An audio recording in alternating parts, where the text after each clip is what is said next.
নমস্কার। উত্তর কলকাতার প্রদীপ কুমার দা। আজকে হচ্ছে প্রতিপদ, অর্থাৎ গতকাল আমরা জানি যে মহালয়া গেছে, অর্থাৎ পিতৃপক্ষর অবসানের পর গতকাল রাতেই দেবীপক্ষ পড়েছে আর আজকে প্রতিপদ। আমি একটু পরেই আপনাদেরকে দেখাবো আমাদের পার্মানেন্ট, অর্থাৎ শোভাবাজার বেনিয়াটলা বারোয়ারি আমাদের যে সার্বজনীন দুর্গোৎসব সমিতি, তাদের যে পার্মানেন্ট প্রতিষ্ঠিত অষ্টধাতুর মূর্তি আমি দেখাবো আপনাদের। আগে দেখিয়ে দিই, আজকে সারাদিন পুজো অনুষ্ঠান যাকে বলে, আমরা তার সম্বন্ধে কিছু শুনে নেব। যাকে দেখতে পাচ্ছেন এই পোশাকে, যাকে অর্থাৎ ধুতি পরা পোশাকে দেখতে পাচ্ছেন, এই পুজো কমিটির মাননীয় সভাপতি শ্রী, আমরা জানি যে স্বপন কুণ্ডু মহাশয়। আজকে যদিও আমার এখানে আসতে অনেকটা দেরি হয়ে গেছে, তার আগে দেখিয়ে দিই, এখানে প্রচুর দেখুন বস্ত্র রয়েছে, পেটি পেটি বস্ত্র তার সকাল থেকে যাকে বলে দান হয়েছে। আজকে এমনই একটা মানুষকে আমরা দেখতে পাচ্ছি যে এই কমিটির পক্ষ থেকে মাননীয় সভাপতি স্বপন কুণ্ডু তার হাতে এই বস্ত্র তুলে দিচ্ছেন। বস্ত্রটা গ্রহণ করুন বৌদি, গ্রহণ করুন। দেখি আমি, হ্যাঁ, সুন্দরভাবে সকাল থেকে বস্ত্র বিতরণ হয়েছে। যদিও আমার আসতে দেরি হয়েছে, এই মুহূর্তে আমি দেখতে পেলাম একজন অপেক্ষারত দিদিভাই রয়েছেন এবং পুজো কমিটির পক্ষ থেকে তার হাতে বস্ত্র তুলে দেওয়া হলো। এবারে দেখা যাচ্ছে ছোট্ট একটি শিশুর তার অনুযায়ী, তার চেহারা অনুযায়ী তাকেও একটা বস্ত্র তুলে দিচ্ছেন।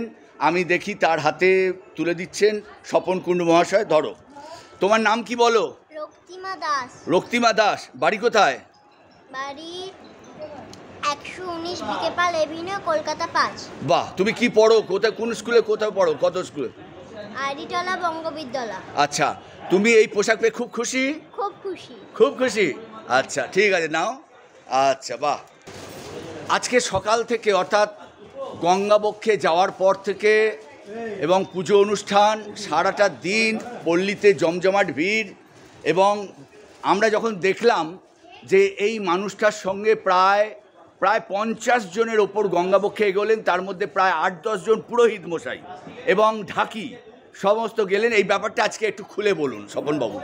হ্যাঁ, আমাদের তো প্রতি বছরের ন্যায় এবছরের প্রতিপদের দিন আমাদের পুনর্প্রতিষ্ঠিত হয়। আমাদের যে 1 টনের যেই মূর্তি রয়েছে, সেই মূর্তিটাকে আমার প্রতিপদের দিন আমরা আবার পুনর্প্রতিষ্ঠা করি। আমরা সকালবেলা ঘট নিয়ে গঙ্গাবক্ষে গিয়ে, হ্যাঁ, সব এলাকার সব মা বোনেরা, সব ছেলেরা মিলে গঙ্গাবক্ষে গিয়ে ওখানে পুজো আর্চা একটু করে, তারপর এখান থেকে ঘটে করে জল তুলে আবার আমরা মায়ের মন্দিরে আসি। এই 6 জন পুরোহিত মিলে আমাদের সেই পুজোটা, হোম যজ্ঞ সব রকম হলো। প্রায় 5-6 ঘন্টা ধরে সেই পুজোটা চললো। সেই পুজোটা শেষ হয়ে যাওয়ার পরে তার সারাদিনও আমাদের এখান থেকে বস্ত্র বিতরণ হয়েছে। এই অফিস ঘর থেকে, যদি অফিস ঘরটা কোনো সেজে ওঠেনি, হ্যাঁ, সেটা এখন সাজানো হয়নি। হ্যাঁ, সেখান থেকে বস্ত্র বিতরণ করা হয়েছে। সব পাড়ার ছেলেরা, আমাদের যে কমিটির যে সব ছেলেরা আছে, হ্যাঁ, ভাইয়েরা দাদারা, ওরা সব বস্ত্র তুলে দিয়েছে। হ্যাঁ, এখনও আমরা 2-1 জনকে বস্ত্র দিলাম। আরও বস্ত্র রয়েছে, যারা সময় আসবে এখনও রয়ে গেছে। সবাই ঠিক মতন আসতে, এগুলো কি ফিক্সড লোকের? হ্যাঁ, ফিক্সড লোকের সব ফিক্স করা আছে। তারপরেও যারা আসবে তাদেরকে কিছু শাড়ি আমাদের এক্সট্রা কেনা আছে। আচ্ছা, তাদের জন্য কিছু শাড়ি রাখা আছে, সেগুলো সব পুজো। এই যে ছোট্ট মেয়েটিকে আপনারা দিলেন, এর কি পোশাকটা আগে থেকে চেহারা অনুযায়ী বর্ণনা করা ছিল? হ্যাঁ, ওর চেহারা অনুযায়ী করা ছিল, ওর মাপটা বলেছিল, সেই মাপ অনুযায়ী আমরা পোশাকটা কিনেছিলাম। এবারে দিতে পেরে আমরা খুব আনন্দিত। আপনাদের উদ্বোধন আমাদের চতুর্থীর দিন হবে। বেশ, ওই দিনই আমরা। আর মা কত অবধি থাকবেন, কোন দশমী অবধি? আমাদের তো মা তো পার্মানেন্ট রয়েছে, মা তো সারা বছর ধরেই পুজো হচ্ছে। না, এমনি আপনাদের মণ্ডপের লোক? আমাদের তো ভাসান কিছু নেই, আমাদের ঘরটা খালি ভাসান হয়, ঘরটা করে আবার জল তুলে নিয়ে রাখা হবে। আমাদের এটা পার্মানেন্ট ব্যাপার।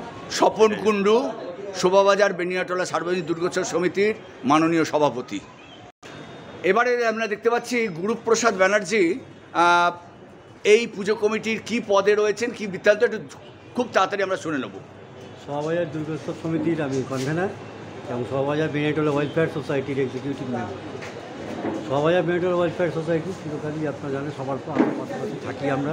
জোরে আমরা রক্তদান শিবির করলাম কিছুদিন আগে, তার কিছুদিন আগে আমরা হেলথ ক্যাম্প করেছি।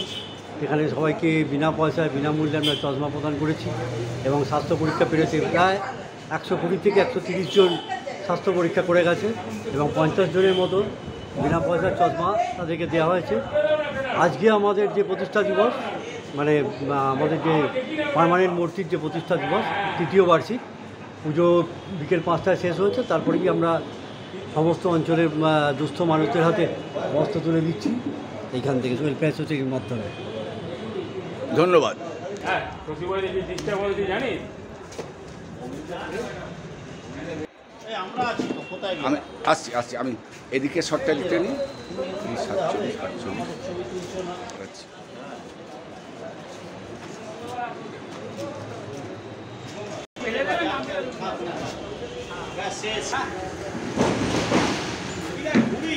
এই হচ্ছে 1 টনের দেবী দুর্গা।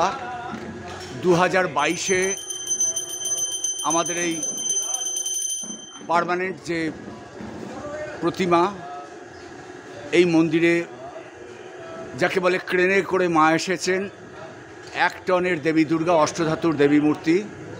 এই মুহূর্তে সন্ধ্যা পুজো দেখতে পাচ্ছেন, পুরোহিত মশাই এই মুহূর্তে প্রস্তুত এবং সকাল থেকে বিভিন্ন যাগযজ্ঞর মধ্য দিয়ে দেবীর আরাধনা হয়েছে। অর্থাৎ আমরা হয়তো আরাধনা বললাম, কিন্তু ওটা যাকে বলে অভিষেক। হ্যাঁ, আমরা অভিষেক হয়েছে আজ সারাটা দিন ধরে। আমরা আসছি একটু পরে, হোম যাগযজ্ঞর মধ্য দিয়ে আসছি একটু পরে আবার।